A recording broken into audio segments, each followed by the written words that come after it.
आज का टॉपिक है चैप्टर 1 वास्तविक संख्या या रियल नंबर्स। कल तक पिछले वीडियो में मैंने आपको प्रश्न 2 तक सॉल्यूशन बता दिए थे। प्रश्न 3 रह गया था जिसको मैं आज बताऊंगा। तो देखिए क्या है प्रश्न 3। किसी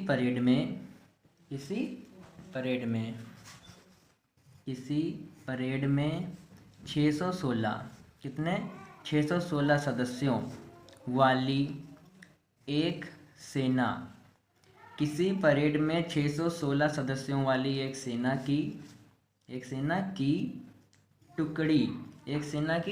टुकड़ी को 32 सदस्यों वाले एक आर्मी बैंड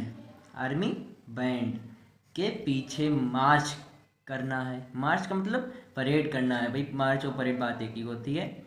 मार्च करना है। दोनों समूहों को समान संख्या वाले स्तंभों में मार्च करना है।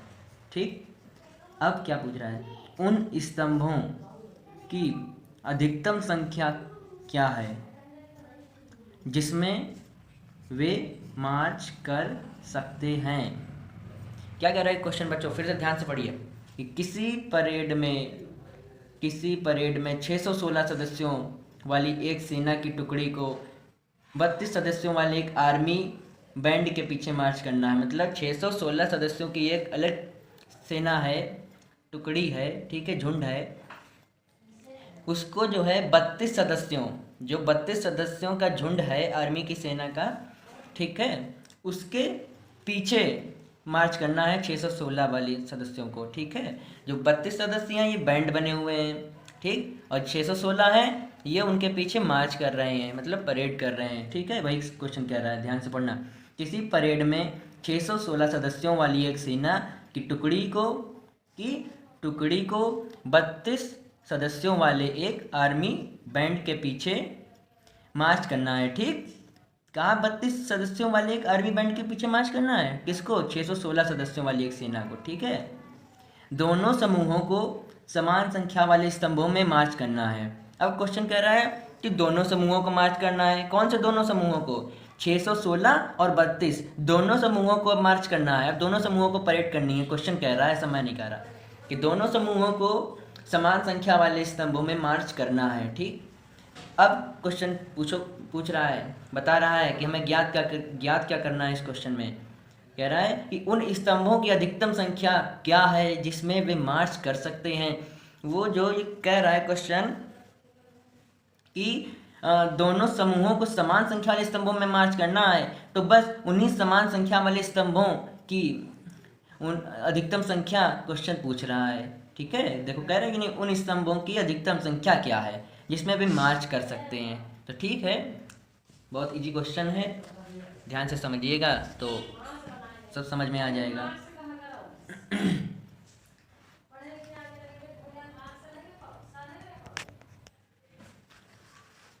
तो यहाँ पे लिखेंगे हम लोग हल। क्या लिखेंगे, हल। अब मैं आपको इसका सलूशन बताने जा रहा हूँ, ध्यान से समझिए। लिखेंगे दोनों समूहों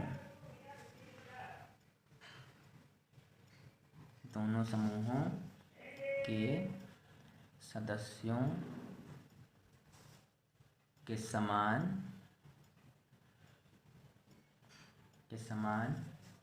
संख्या वाले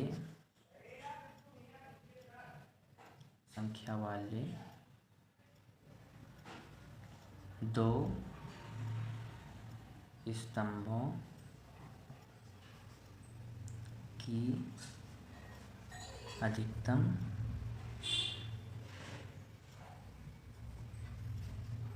संख्या, बेटा मैं संख्या ऐसे भी लिख देता हूँ, ठीक है, तो समझ लीजिएगा कितनी है, 616 और 32 का HCF, सॉरी, और 32 के HCF के हाई कॉमन फैक्टर के समान है। समझिए बच्चों, हमने लिखा है कि यहाँ पे लिखेंगे दोनों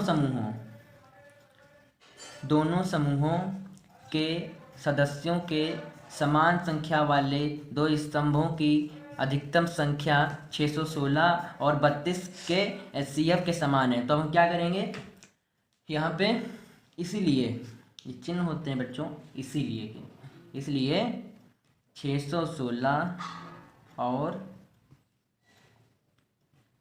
32 का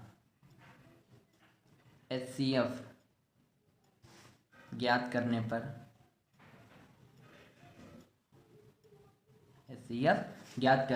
ठीक है।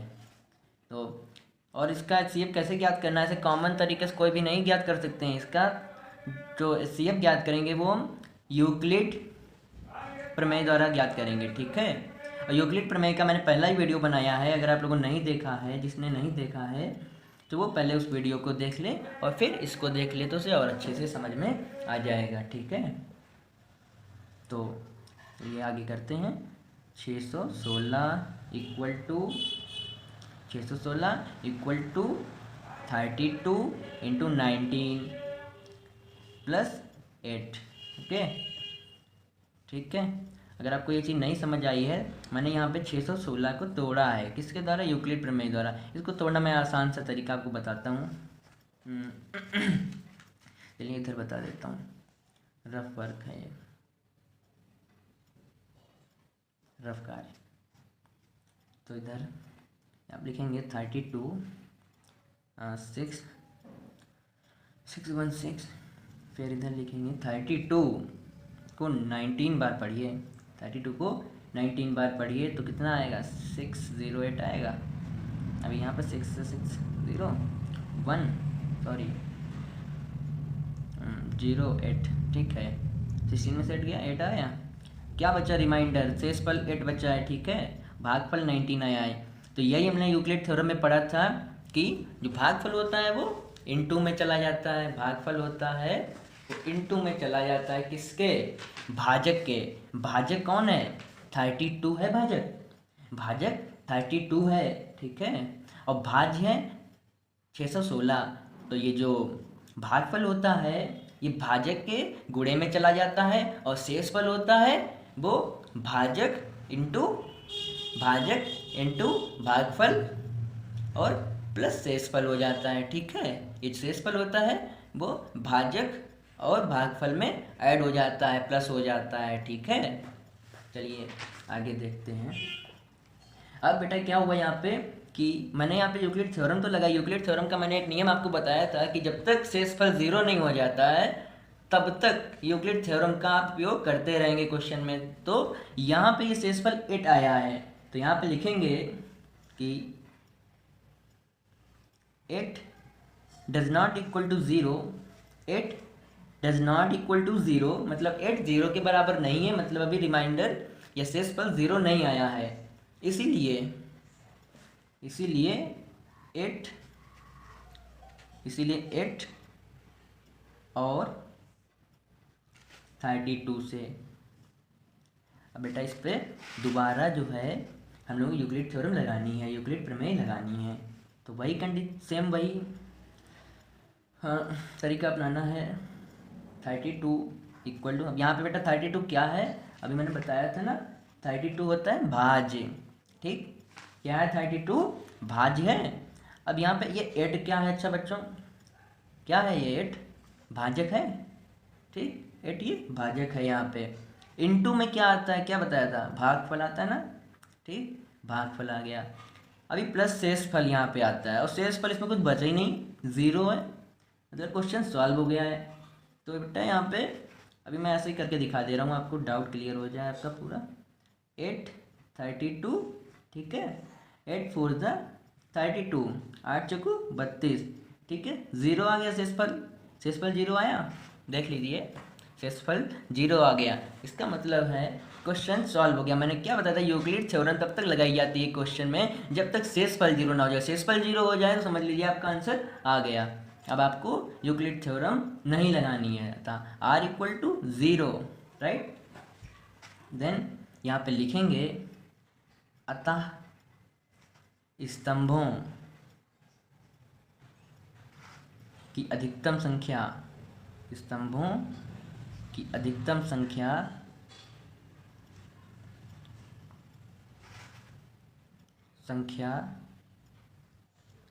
कितनी है बच्चों? आई है 8 आई है। स्तंभों की अधिकतम संख्या कितनी आई है? 8 आई है। ठीक है। अगर बच्चों आपको इसमें कोई डाउट रह जाता है तो आप कमेंट बॉक्स में निश्चिंत पूछिए। ठीक है। और आप मेरे चैनल को सब्सक्राइब कीजिए, बेल आइकन को दबाएं और लाइक करें, अपने फ्रेंडों में शेयर करें, जिससे कि इस लॉकडाउन में उनका भी कुछ कल्याण हो सके। क्योंकि लॉकडाउन में कोई भी बच्चा कोचिंग नहीं जा पा रहा है, इस वजह से बच्चे काफ़ी खाली बैठे हैं। और मेरी आप लोगों से रिक्वेस्ट है कि कोई भी बच्चा अपना टाइम पबजी, फ्री फायर या किसी भी सोशल मीडिया ऐप पे टाइम अपना मत ख़राब करे। ठीक है। लॉकडाउन हुआ है, बाहर जाना मना है, घर पे पढ़ना नहीं मना है। ठीक है। तो मेहनत करके पढ़ाई करिए, और कोई भी डाउट आता है तो आप कमेंट बॉक्स में पूछिए। ठीक है। यहाँ से मैं क्या आपको दोबारा एक बार समझा देता हूँ। ठीक। यहाँ पे 8 और 32 से, ठीक, इस पर यूक्लिड थ्योरम लगाई है, तो फिर 32 यहाँ पे लिखा, 32 यहाँ पे लिखा। ठीक है। ये क्या है? भाज्य है ना। 32 भाज्य है, 8 भाजक है, और ये भागफल है, ये शेषफल 0 आ गया। जब शेषफल 0 आ गया तो क्वेश्चन सॉल्व हो जाता है, जैसे ही शेषफल 0 आता है। तो स्तंभों की संख्या कितनी निकली? अतः स्तंभों की संख्या, स्तंभों की अधिकतम संख्या 8 आई है। राइट। तो ये हो गया आपका आंसर। ओके। तो मिलते हैं नेक्स्ट वीडियो में, तब तक के लिए बाय बाय।